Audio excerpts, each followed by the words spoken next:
শাশুড়ি শাশুড়ি কই পাইছেন আপনি? নাজিয়া প্লিজ প্লিজ আপনি আমাকে ক্ষমা করবেন। আমার মান সম্মান নিয়ে আপনি শাশুড়ির নাম্বার দাও, আমি ওনার সাথে কথা বলবো, ওনাকে বুঝাই বলবো। এগুলা কি শুনতেছি? হ্যাঁ তুই না কইছিলি তুই কোনোদিন কোনো মেয়ের সাথে কথা বলস না? নাজিয়া এগুলা কি বলতেছে? আমাকে পাগল করে তুমি এখন সরে দাঁড়াবা?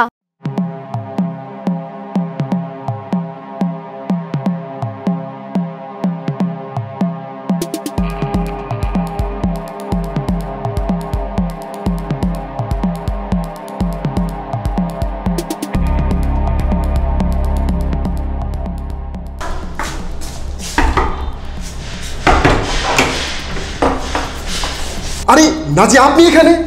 হ্যাঁ আমি। না মানে আপনি এখানে কেন? শাশুড়ি কই আমার? আমার শাশুড়ির সাথে দেখা করতে আসছি। শাশুড়ি শাশুড়ি কই পাইছেন আপনি? নাজিয়া প্লিজ প্লিজ আপনি আমাকে ক্ষমা করবেন। আমার মান সম্মান নিয়ে আপনি ছিনিমিনি করবেন না প্লিজ প্লিজ। বুঝলাম না রিয়াদ, তুমি আমাকে আপনি করে বলছো কেন? আর মান সম্মানের কথা বলছো কেন?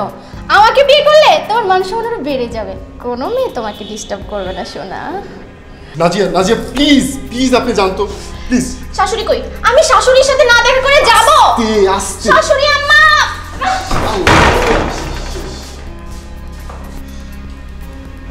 দোস্ত আমার না একটু জরুরি কাজ আছে, আমি যাই। ওরে না রে দোস্ত, এই বিপদের মধ্যে আমার ফালাই রেখে তুই যাস না। এই তুমি কোথাও যেও না, বিয়ের সময় না একটা সাক্ষী লাগে, তুমি সাক্ষী দিবে আমার বিয়েতে, তুমি থাকো। আমি তো শেষ, আমি তো মরে গেছি। ফজলু জিয়াপু তুমি কই মরে গেছো? মরে গেলে কি কথা বলতে পারতা? তা অবশ্য ঠিক। আল্লাহ রে, এই মেয়ের যন্ত্রণায় আমি শেষ। আল্লাহ তুমি আমারে বাঁচাও আল্লাহ। দোস্ত এই যন্ত্রণা থেকে মুক্তির একটা উপায় আছে। তুই দেরি করতেছিস কেন? তাড়াতাড়ি বল। তুই রাজি যা, তুই যদি রাজি যাস তাই তো আর ডিস্টার্ব করবো না, তাই না রাজিয়া? 100% রাইট। এটা তোমার বন্ধুকে বোঝাও, তোর বন্ধু তো বুঝতেছে না। আরে তোর মাথা খারাপ? এইরকম একটা জঙ্গলি মেয়ের সাথে জীবনেও না, পৃথিবী উল্টা গেলেও না। তাহলে আর কি করার, এলাকার চেয়ারম্যানকে একটা কল দিতে হবে, সালিশ ডাকতে হবে। তো ডাকো সালিশ। আমি কিছু করছি নাকি? কি রে দোস্ত তুই কোথায় বস থাকে? তুই তো সবই জানোস। দোস্ত তুই আমারে বাদ দে না। তোরে বাদ দিব মানে? তাহলে একটা উপায় বের কর। কোনো উপায় কাজ হবে না, উপায় একটাই আছে, সেটা বিয়ে করে ফেলো, তাহলে তো সমস্যার সমাধান হয়ে যায়। এটা কিন্তু ঠিক না নাজিয়া। জোর করে বিয়ে হইতে পারে কিন্তু ভালোবাসা হয় না। কিছু ভালোবাসা না জোর করে আদায় করে নিতে হয়। আর তুমি যে বলদের বলদ না, আমি জোর করে তোমার কাছ থেকে ভালোবাসা আদায় করে নিব। আল্লাহ রে বাঁচা দোস্ত, কিছু একটা কর। এটা কিন্তু মানবাধিকার লঙ্ঘন নাজিয়া, মানবাধিকার লঙ্ঘন। তুমি কিন্তু আইন পর খেলাপ করতেছো। তুমি আমাকে মানবাধিকার শিখাইতে আসো না। তুমি যদি আমাকে এখন বিয়ে না করো তাহলে আমি এখান থেকে নড়তেছি না। তুমি শোনো, আমার আমার আম্মু চলে আসবে। এরকম অবস্থা দেখলে কিন্তু আমার অবস্থা একদম খারাপ হয়ে যাবে। তোমার আমি আমি আমি তোমার পায়ে ধরি, তুমি প্লিজ যাও। নাম্বার দাও।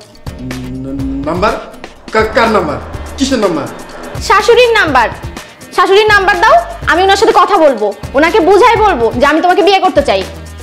দিয়ে দে নাম্বার, দিতে নাম্বার দিয়ে দে। তোর মাথা ঠিক আছে? সিচুয়েশন কি হইতে পারে তুই বুঝতেছিস না?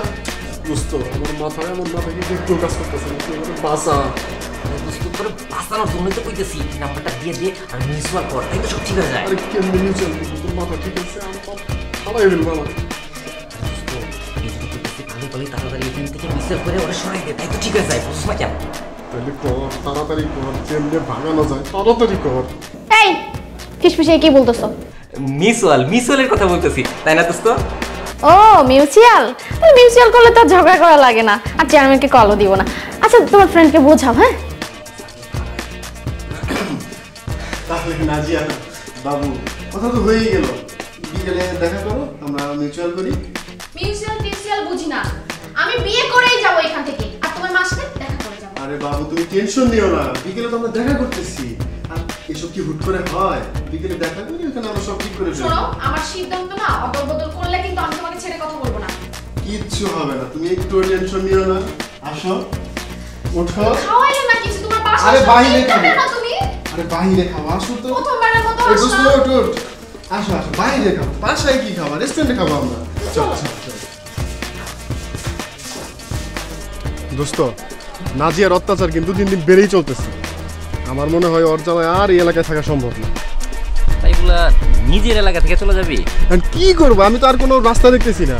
আমার 2 দিন পরে রাস্তা আমার মুখ দেখানো সম্ভব না।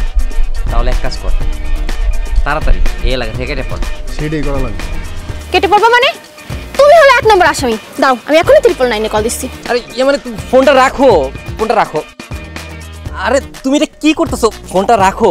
রিয়া তো রাজি হয়েছে তোমাকে বিয়ে করার জন্য। রাজি মানে? কখন আমি রাজি হয়েছি? আমি বলছি তো এই জঙ্গলি মেয়েরা আমার পক্ষে বিয়ে করা সম্ভব না।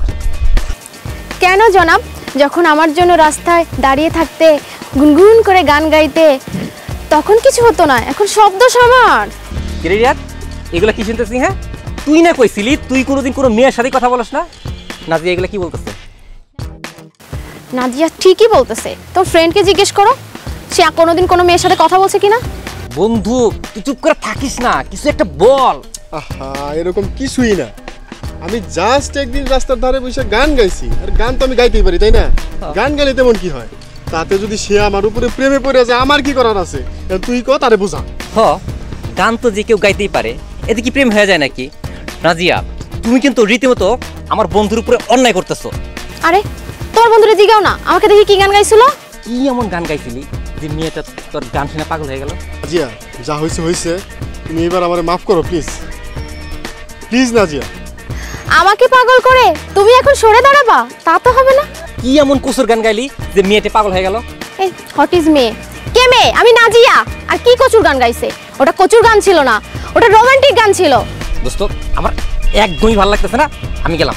আরে তুই যাবি মানে? এই বিপদের মধ্যে আমার ফালাই রেখে তুই যাবি? তাহলে বল না, তুই কি এমন কুসুর গান গাইছিস যার জন্য পাগল হয়ে গেল মেয়েটি? আমি বলতে পারবো না, শরম লাগে। এই আমারে পাগল করে তোমার শরম করে? পুরুষ মানুষের কি শরম লজ্জা আছে নাকি বিয়ে করতে? নাজিয়া, তুমি এগুলা কি বলতেছো? আমার কিন্তু অসহ্য লাগতেছে। তোমার বন্ধু আমারে দেখলে যে গান গাইতো, এবার বুঝছো আমার দোষ কোথায়? একদম জায়গা মতো বেজাল বাজাইছো বন্ধু। আমার আর কিচ্ছু করার নাই। এখন তুমি বলো, বিয়ে করবা নাকি জেলে যাইবা? আমি এখন সাক্ষী দিতে রাজি। বলছিলাম কি নাজিয়া, চাকরিটাকে হোক, আপাতত মাফ করে দেওয়া যায় না? এই তুমি গাধা নাকি? তুমি আমার কাছে মাপ চাচ্ছ কেন? তুমি আমার বয়ফ্রেন্ড, কিছুদিন পরে জামাই হবা। সময় লাগলে সময় নাও, 1 মাস 2 মাস, কিন্তু ফাইনাল কথা আমাকে কিন্তু বিয়ে করা লাগবে। এই তুমি কিন্তু সাক্ষী। অবশ্যই আছো তো? সাক্ষী, অবশ্যই সাক্ষী আছি।